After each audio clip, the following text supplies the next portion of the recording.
ሳውዲ አረቢያና አሜሪካ በኢራቅ ላይ ጦርነት ጀመሩ። ኢራን የአሜሪካን የጦር ቤዝ ኢላማ ያደረገ ጥቃት በጆርዳን ሰማይ ስር ማዝነቧን ዛሬም ተያይዛዋለች። ዜናዎቹን በዝርዝርና በትንታኔ እንነግራችኋለን።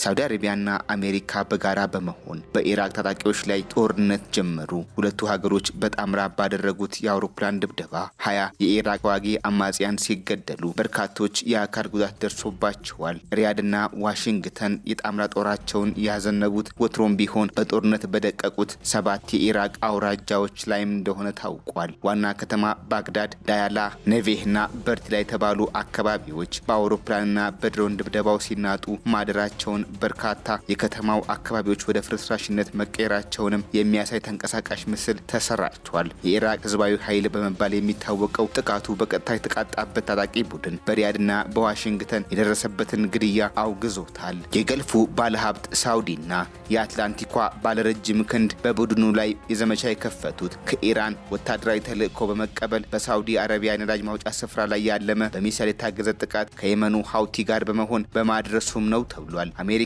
ኢራን ለማደራደር ከፊት ቀድማ የምትገኘው ፓኪስታንን ብትሆን በሪያድ ላይ የተሰነዘረውን ጥቃት በጽኑ በማውገዝ ቀጠናው የዓለም ጦርነትን እንዳይወልድ ስጋቷን ገልጻለች። ታጣቂ ቡድኑ የደረሰበትን ወታደራዊ ጥቃት የሳውዲና የአሜሪካ የሽብር ጥቃት ነው ሲል በመጥራት ከመቼውም ጊዜ በላይ ለመመከት መዘጋጀቱን አስታውቋል። ስንቅ፣ ትጥቅና ወታደራዊ እዝ ከኢራን እንደሚቀበል የሚነገርለት ታጣቂ ቡድኑ የአሜሪካና የሳውዲ አረቢያ ኢላማ የኢራቅን ሉዓላዊ ግዛት የደፈሩ መሆናቸውንና የተደረገውም ጥቃት የቡድን ዋና መስሪያ ቤት ማውደም እንደነበር ተናግሯል። ኢራን በኢራቅ ታጣቂ ቡድን ላይ ብሎም በከተማዎች ላይ የተደረገው የሳውዲና የአሜሪካ ጥምር ወታደራዊ ዘመቻ በጽኑ በማውገዝ ይህ ጠባጫሪነት ድርጊት ነው ስትልም ገልጻዋለች።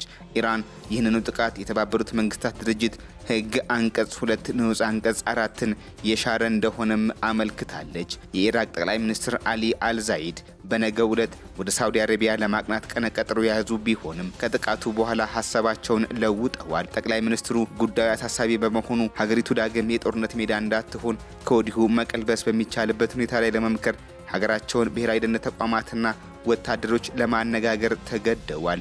ጠቅላይ ሚኒስትር አሊ አልዛይድ የአሜሪካና የሳውዲ ጥምር ጦር በኢራቅ ምድር ያደረገው ድብደባም ይሁን ጎረቤት ሀገር ለመምታት የኢራቅን ምድር መጠቀም ሁለቱም ትክክል አይደሉም በሚል በለዘበ አገላለጽ ተናግረዋል።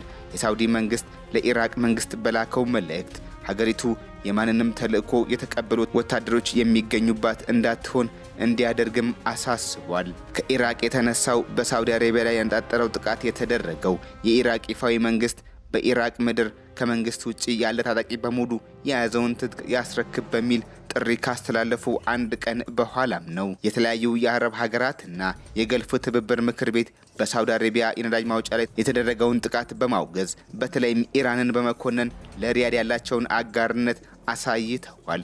የአሜሪካና የሳውዲ አረቢያ ሌላ የጥቃት አውድ በኢራቅ የከፈቱት አንድም የኢራን አቅም በስፍራው እንደሚገኝ የደረሱበት በመሆናቸውም ነው ተብሏል። የኢራን አብዮታዊ ዘብ ቀላል የማይባል ይዞታ ያለው መሆኑም እንዲሁ ተደጋግሞ የሚነገር ነው። መካከለኛው ምስራቅ ብሎም የገልፉን ፖለቲካ የሚተነትኑት ምሁራን ኢራን በምትነዳቸው ፈረሶች አማካኝነት በሪያድ ላይ ጥቃት መሰንዘሯ የተሳሳተ ስሌት ነው በማለትም ገልጸውታል። እንደ ተንታኞቹ ሳውዲ አረቢያ አሜሪካና እስራኤል በጀመሩት ጦርነት ገለልተኛ የሚባለውን መስመር የያዘች ስትሆን አሁን በይፋ ጥቃት የተሰነዘረባት በመሆኑ በሙሉ አቅሟ ራስን ለመታደግ በሚል ስሌት ልትገፋበት እንደምትችል ያነሳሉ። አሁንም ቢሆን ኢራን እንደ ቀድሞ ሁሉ ሳውዲ ወደ ጦርነት እንዳትገባ የሚያደርግ የብልጣብልጥ መንገድ መምረጥ አለባት ሲሉም የሚመክሩ ናቸው። ነገር ግን ተንታኞች ኢራን በቀይ ባህርና በሆርሙዝ መዘጋት የሳውዲን ጥቅም አልተጋፋችም ማለት አይደለም ባይም ናቸው። ይህንን ማለትም የሳውዲ አረቢያና የአሜሪካን በኢራቅ ጥቃት የከፈቱት በስፍራው የሚገኘውን የኢራን ልጆች ለመቅጠፍ ነው ያሉት የአካባቢው የሃይማኖት አባቶች የኢራን አብዮታዊ ዘብ በቶሎ የኢራቅን ምድር ለቆ እንዲወጣ ጥሪ አድርገዋል። እኚሁ ሙቅታዳ አልሳድር የተባሉት የሃይማኖት አባት ይህ ባይሆን ግን ኢራቅ በማይመለከታት ጦርነት የሀያላኑ ዳግም ጦር መለማመጃ ትሆናለች ሲሉም ስጋታቸውን ገልጸዋል። በዚሁ ዕለት ኢራን በቱርክ ፈረሶቿ በሪያድ ላይ ጥቃት እንዲሰነዘር እያደረገች እንዲሁም አሜሪካና ሳውዲ የመልስ ምት በፈረሶቹ ላይ እያደረጉ ባሉበት ሰዓት ራሷ ኢራን በጆርዳን የዋሽንግተን ወታደራዊ ይዞታዎች ላይ ከባድ ነው የተባለ የድሮን ድብደባ አድርጋለች።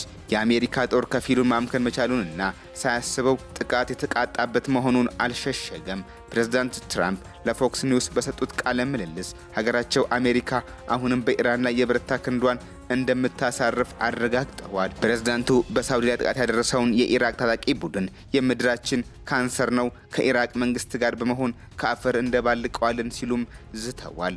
ትራምፕ በዚህ ውስጥ ሆነውም ንግግር የሚጥሉ አለመሆናቸውንም ተናግረዋል። ይህ ታዲያ ፖለቲካውና ደህንነትን ለሚተነትኑ ምሁራን የማይገመት ቀጠናዊ ሁኔታ እንደሆነባቸው ነው እየተናገሩ የሚገኙት። ፕሬዝዳንት ትራምፕ አንድ ቀን ለመደራደር እንደተዘጋጁ ወይም ንግግር መጀመራቸውን ለመገናኛ ብዙሃን ይገልጻሉ። በሌላ ቀን ዓላማቸውን በክንዳቸው ብቻ የሚያሳኩ መሆኑንም አስረግጠው የሚናገሩ ናቸው። የኢራን እስላማዊ አብዮታዊ ዘብ ዛሬ ማለዳ በጆርዳን የሚገኘውን የጠላት ጦር ድባቅ መትቻለሁ ሲልም ተናግሯል። የኢራን እስላማዊ አብዮታዊ ዘብ ከመከላከል ይልቅ በተለይም በጆርዳን የአሜሪካ የጦር ቤዞች ላይ ቀድሞ ማጥቃት የተሻለ ወታደራዊ አማራጭ አድርጓለን በሚል እየተነገረለት ይገኛል። በስፍራው ያለው የአሜሪካ ጦር ቤዝም ከኢራን የሚሰነዘሩትን የድሮንና የሚሳኤል ጦሮች ማምከን የሚችልበትን አቅም እያጣ እንደሆነ ነው መረጃዎች እየወጡ የሚገኙት። በዚህም ውስብስብ በሆነው የመካከለኛው ምስራቅ ፖለቲካ እንዲሁም አሜሪካና ሌሎች የአውሮፓ ሀገሮች እጃቸውን አስገብተው በሚታመሰው ቀጠና ኢራቅ ተጨማሪ ተዋናይ መሆኗ ኢራቅንም ቁልቁል እንደሚመራ የገልፎ ሀገራትንም እንደሚያሽመደምዳቸው ነው የሚሰማው። ኢራቅ በአሜሪካ የቡሽ አስተዳደር እንደ አውሮፓውያኑ በ2003 ሳዳም ሁሴንን ለማንበርከክ ብሎም እያበለጸገ ነው የተባለውን ጅምላ ጨራሽ ጦር ማምከን በሚል ሰበብ ጦርነት ታውጆባት ለተከታታይ 5 ዓመታት ያክል የጦርነት አውድማም ነበረች። ሳዳም ሁሴን ከተያዘም ይሁን የሞት ቅጣት ጽዋውን ከወሰደ በኋላ ኢራቅ ጅምላ ጨራሽ ጦር የሌላት መሆኗም ተረጋገጠ። ከዚያ ጊዜም በኋላ ለነዋሪዎቿ የማትመች እያላት እንደሌላት ሆና የምትማቀቅ ሆና የቀረች የምንዱባን ሀገርም ሆናለች።